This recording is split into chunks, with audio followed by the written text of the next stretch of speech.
Hello and welcome to Empower Your Soul. It is I, Nicole, and I wanted to talk about soul contracts today. And this was such a great question coming from Amy over on Instagram. Hey, Amy. And she really asked a really good question about soul paths, soul contracts. Can they be broken? Can we fix them again? Can we ever truly be off our path? And I think this is such a great question that I'm going to probably take this whole episode to talk about it, because soul contracts are such an interesting concept. And what has happened in the last week that I've been mulling over this question, this topic, is I just like always when I get these questions and I sit on them for a little while, Spirit always finds ways to bring in new answers, new perspectives for me. Because if I answered this question a week ago when I received this question, I would have answered in one way. And now over the course of the week, I have had a reading where I did for somebody that talked about soul contracts, and now I have a kind of a different perspective on that. So I'm really happy for this delay in my answering. I promise it's not always on purpose that I'm lazy. It's school vacation week with the kids right now. My mind is everywhere at once, everybody. So I apologize in advance if this goes in like 6 different directions and I'm going to have to reel myself in. But I do think it's important to talk about soul contracts. So here's, it's a very complicated subject. So let me talk a little bit about where do I get this information from? Because I think it's really good to base this information. So I get soul contract information based on obviously my readings and what I read in terms of my evidential mediumship readings, definitely the Akashic Records readings. And I've also read a couple of amazing books on kind of soul contracts. One of them being, again, The Journey of Souls. If you haven't read The Journey of Souls by, I can't remember his first name, but Newton, it's the most ridiculous book ever. That book talks about, I have never read a book faster than I've read that book. And it's so interesting. But it talks about what the journey of your soul is from when you die to you go into your next reincarnation. So, and his is again hypnosis, and he does right. He's a doctor, like he's got a PhD. So it's a really, really interesting book. 10 out of 10 recommend that book. But so that's where all of this information comes from for me, is from, books or books that I've read, my readings. And I think it's just really important to understand soul contracts, just be informed on them, because a lot of the time people don't understand why these horrible things have happened to them or happened to people around them. And it typically comes down to, I'm going to say, like a soul contract perspective. And I know this is a very complex topic. I'm going to try to break this down as simply as I can here. But essentially, we enter... All right, so I'm going to do it from the perspective as a journey for souls. I'm going to talk about what happens when we die, and how we kind of establish our soul contracts as we move into our next lifetime and what that can look like.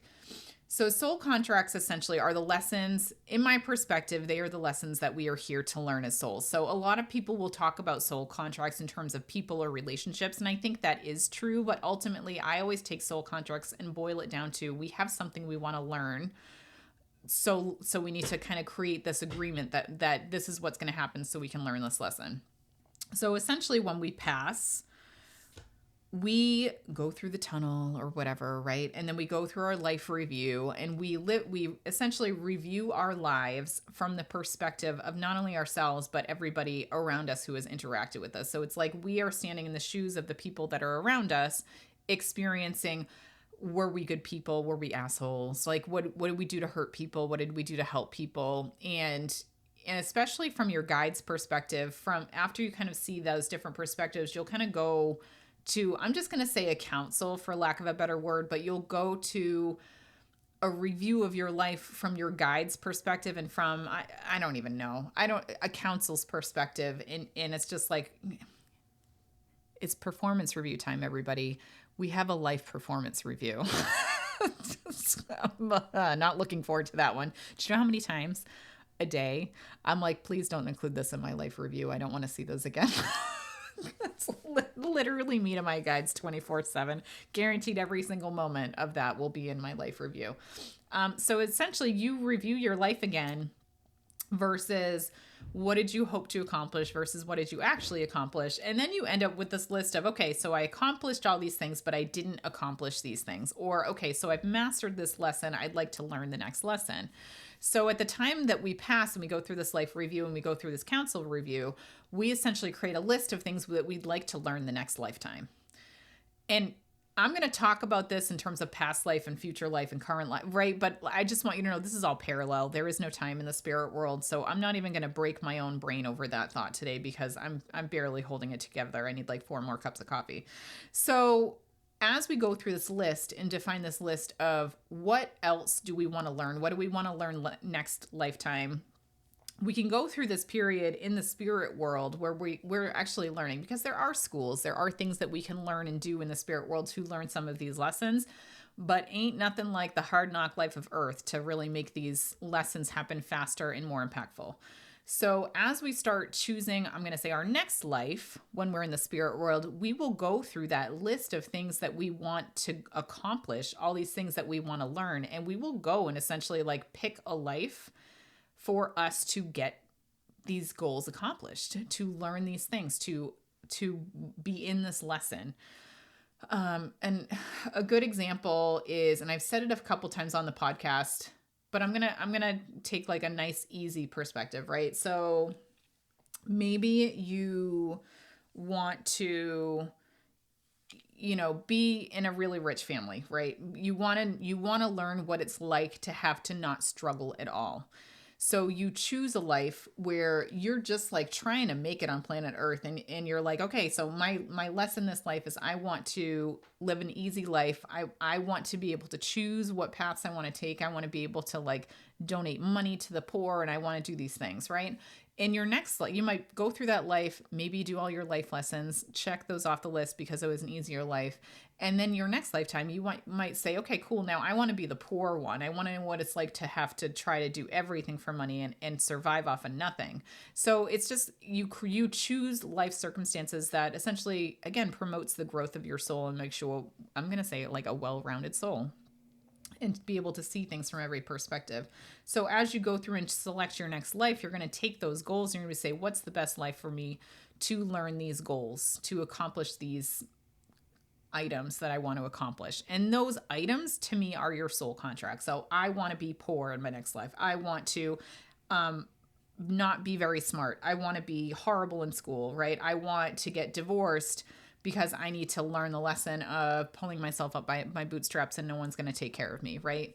So this is kind of what I think of with soul contracts, and that's why I think it comes back to people quite a bit, is because when you choose these life contracts, you can't do it in a bubble.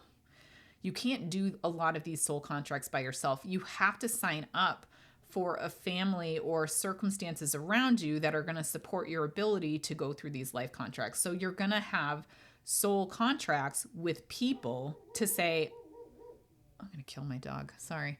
I've learned that you can hear him on this podcast, so apologies. If you hear him constantly barking in the background, this is what we get by getting a COVID dog. Where was I? So you go through and you create these relationships with people so that you can accomplish these soul goals. So I would choose a family and we would enter a contract that we're all going to go in and we're going to be poor together. I would choose a spouse that I know is going to end up hating me and divorcing me, and I have that contract with that person, right? I'm going to choose kids that maybe decide that they don't want anything to do with me either because I'm a horrible person, and we enter a soul contract that way. So all of these things kind of come together and create these soul contracts so that you can accomplish what you want to in this life. So when people talk about relationships, yes, but that's kind of part of the story, because the relationships allow you to achieve your soul contract. But likewise, with my spouse, I have a soul contract with him, for example, that I'm going to be horrible to him and that he's going to have to choose to divorce me or put up with me, right? So it goes both ways. The soul contract you make with people goes both ways. So there's a lesson in every single soul contract from both sides of the spectrum, the positive and the negative. And I don't think that all these soul contracts are written in stone either. I think of them as moments where your soul gets to choose to either progress and learn and go to that next level, or your soul chooses to revert back to the same old ways, stay in the status quo, and not learn anything. And I think that's part of our journey here is like, are you going to take that challenge and take that lesson and agree to it? Or are you going to back up and still not learn that lesson and have to do that again next lifetime? So those are the things that I think about when I'm talking about soul contracts there.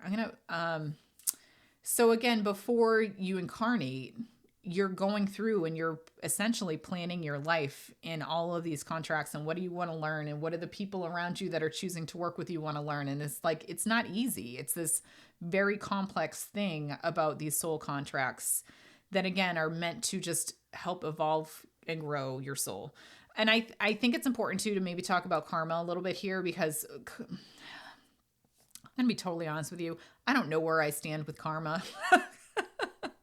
I do think that it comes around, but do I even want to go here? Let me go here for 10 seconds, then I'm going to skip to the next one, because I think there are contracts that you have to make to balance out the negative. Like with every positive, there's a negative. With every negative, there's a positive. So I think to me, that's my idea of karma. I'm going to save that for probably a future podcast where I know more about karma and I've done a little more research or spiritual learning from it. But again, I think it's to just learn specific lessons. So that to me is kind of the,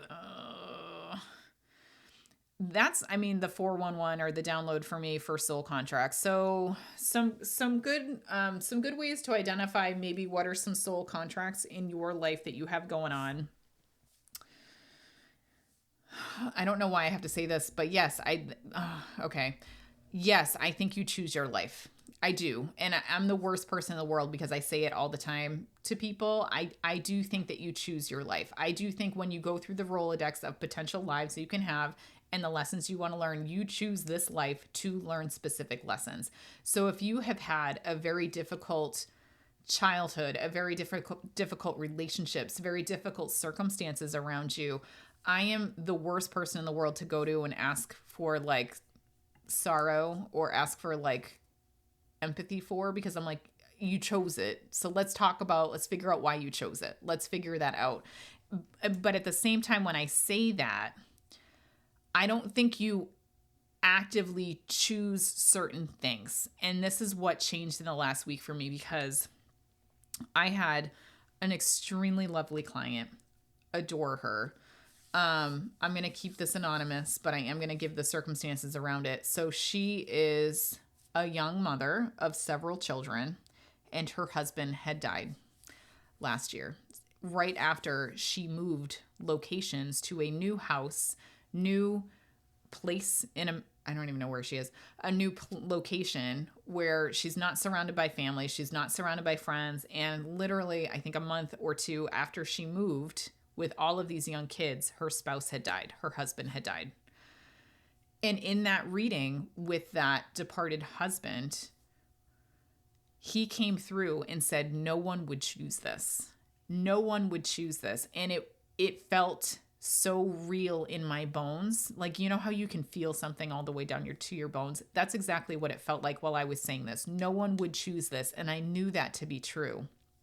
So I want to kind of talk about that for a minute too, because this is what has changed over the past week or so, this idea that you wouldn't choose certain things, because I don't think she chose to have her husband die, but I do think she chose some sort of resilient path where that kind of did happen. And it's not like she purposely would choose to lose her spouse, but that might have been the package deal so that she could learn her lesson. Does that make sense? Because I don't want to sound like an insensitive asshole, because I understand we go through shit here. Like, this is a horrible place to learn, right? Like spouses die, parents die, children die, right? Like we get diseases. We get limbs amputated, right? Like this is the world of pain and suffering in its most extreme. So it sounds so insensitive to say that we would choose this, but there has to be a reason. And I think this is like maybe this is my coping mechanism. Maybe this is what allows me to sleep at night when I talk to all these dead people and their horrible stories of leaving family behind. And I mean, I don't read the nicest of soul. I mean, I read a lot of lovely souls, but they're not all lovely stories. I read trauma and abuse and suicides, right? Like, so it's tough. And maybe this is me, and maybe this is my coping mechanism, that everything's okay because your soul chose this. And maybe this is my flaw, and I'm okay with that being my flaw, because I think I'm going to have to do something to cope with some of the stuff that I read every single day. And I love it. Don't get me wrong. I love it because I think what I do is immensely healing for people. But also at the same time, I don't think that we actively choose it. I think that we might inactively choose it. We might say, I know that I need to learn the lesson of, maybe this is where karma comes in. I need to learn the lesson of raising children as a single mother and not having a community around me, and learning how strong I am. But you're not going to learn that if you're born to rich parents and you're surrounded by them and you don't have to want for anything. You know what I mean? So I think there is this level of, you choose the lesson, but you might not always choose the circumstances of that willingly. I'm going to say it that way. I think you make it consciously, but I don't think you choose that for shits and giggles. I think you choose that because you have to, because that's the path you have to take to learn some of these very difficult lessons. Earth School's such a bitch. It's the worst. Why are we here? Can we all just collectively agree not to fucking come back here, please? I'm going to see all of you on the rainbow planet. Like, if Asgard is a place, I'm going to see you there, because I'm going to go live with Thor and Freya and Odin and definitely Loki. I love Loki. But this is, am I an asshole yet? Did you block me yet? Sorry. But I just want to be honest with what I see, and my own flaws of probably needing some sort of coping mechanism to make sense of the horror I see every day. And maybe this is maybe where I want to go in terms of free will and soul contracts as milestones in lives, because I truly think of soul contracts as milestones that we agree to in life. So I truly think, personally with me, I think that I chose my parents and I love them, but it was not easy. I'm going to put it that way, right? And I had to learn how to be independent and use my own voice as the black sheep of the family, and I'm okay with that, right? I was the first one in my family to believe in something external to the Catholic Church, right? Both sides, my husband's side, my side. I can tell you without a doubt, I knew my husband. As soon as I met him, I knew I was going to marry him. And I was 15, everybody. I was 15. I saw him and I was like, that's my husband. That's who I'm going to marry. And I've been married to him for a long time now. I knew I would have kids. And as soon as I decided that, it took me a long time, because if you ask me in my 20s, I didn't know I wanted kids. And then all of a sudden I was like, we're having them.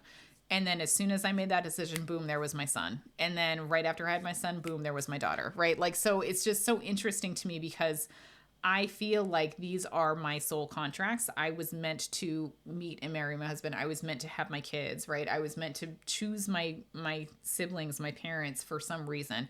I was meant to go down this corporate path until my son, right? Because if I didn't have my son, I wouldn't know spirit was here, and I wouldn't change my job from corporate to mediumship, right? So I think these things to me are the soul contracts. These are the milestones that I agreed to before I came here. That being said, I think between those milestones is where the free will happens, right? I think that they didn't necessarily care what type of job I had, where I worked, what I did, right? I don't think they necessarily care what food I eat and how I treat my body, right? So I think there's free will within these soul contracts, but I think of the soul contracts as these milestone things, and then we kind of get to pick and choose between there. But nothing that we're going to choose is going to, I think, alter our major life contracts, our soul contracts. And I think the reason I say that is because I've just seen too many damn coincidences to think that we don't see the future and that we don't know what's going to happen, which is so interesting. And that's a whole other episode, I'm sure. But yes, I think there's free will, but I think it's free will within a box where our soul contracts are the box that's within our free will. But I think when we get to those soul contract moments, like I said, we have the free will to choose it or not choose it, but we have to get there in order for our soul to kind of move on. And I'm going to be probably going back and restating this entire episode at some point, because again, all of this stuff is subject to what I know, what I feel right now. But that's where I think it's true right now. Is there anything else I want to talk about?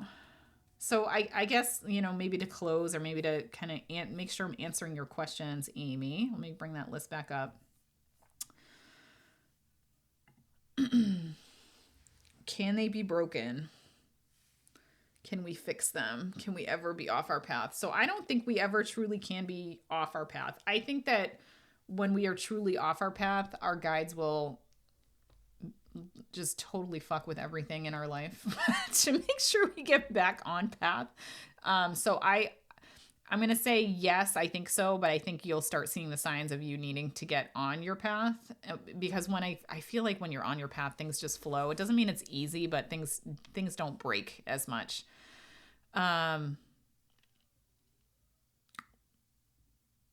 I'm just looking at your other two questions, Amy. Can they be broken? Can we fix them again? Yes and yes is what I'm hearing in my head. Yes, soul contracts can be broken. But once you break them, you make that conscious decision to break them. So I don't know if you can fix it after that, right? I think you can go off your path and you can choose again. And I think that happens all the time. But again, soul contracts are so complicated. I don't know. I don't know the answers to these, Amy. Again, I think soul contracts are milestones where we can choose it or we can not choose it. So I guess in that way, if you got to a milestone and you can't choose it, I don't think you can undo it. Or maybe you have to actively work doubly hard to get back to that choice of choosing again. I don't think anything's ever set in stone. So I guess, yeah, I don't see why you couldn't go back and try to refix it. If you decide that you want to get divorced from the spouse you're supposed to be with your whole life, can you go back to them and change and become a different person to try to win them back? Sure.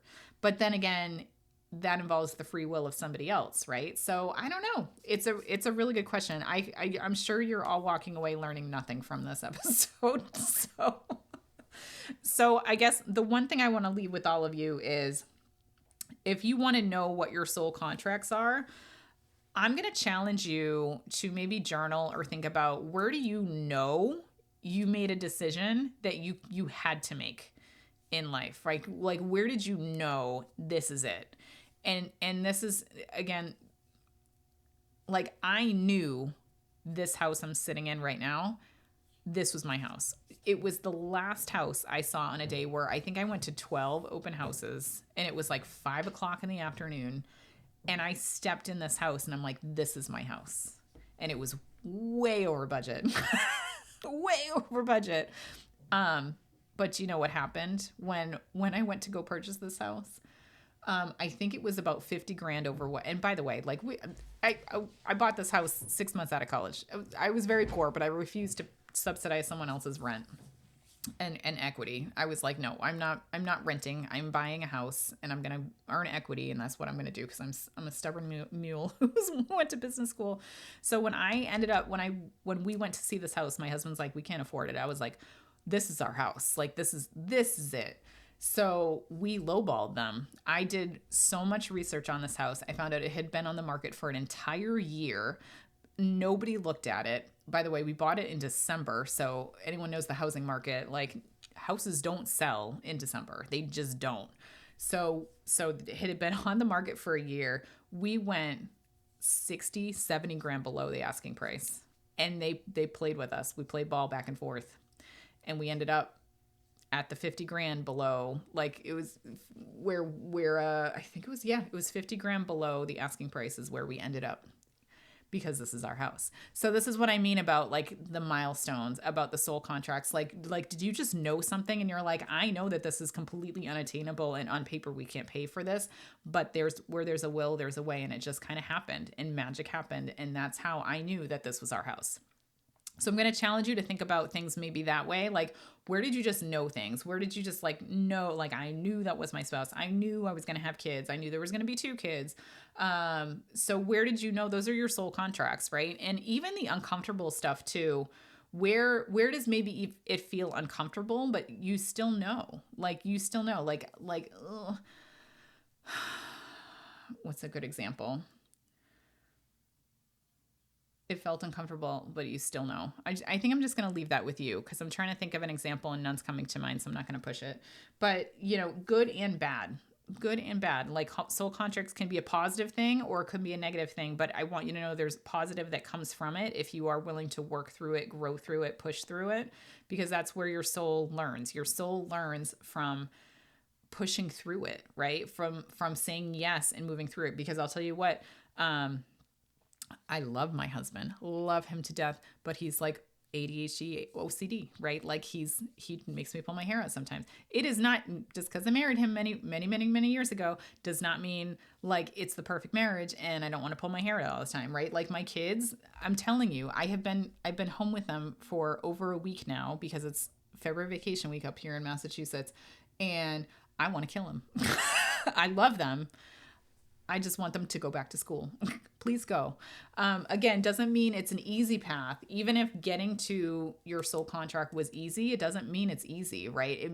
There's still growth. There's still things you need to do to push through, to learn, to do all these amazing things. But at the same time, this is, it's just, that's your path. That's your path. So think about it. Let me know if this was helpful. I think I'm going to end here because I'm just going to start rambling if I don't. But thank you, Amy, so much for your question. It's a really good question. Again, if you're looking to learn more about soul contracts, what our souls do on the other side, A Journey of Souls is an amazing book and resource. And I still think about that book at least on a weekly basis right now. And it's been several years since I've read it. So thank you again. If you have any other questions, send them my way. I'd love to hear them. All right. Take care, everybody.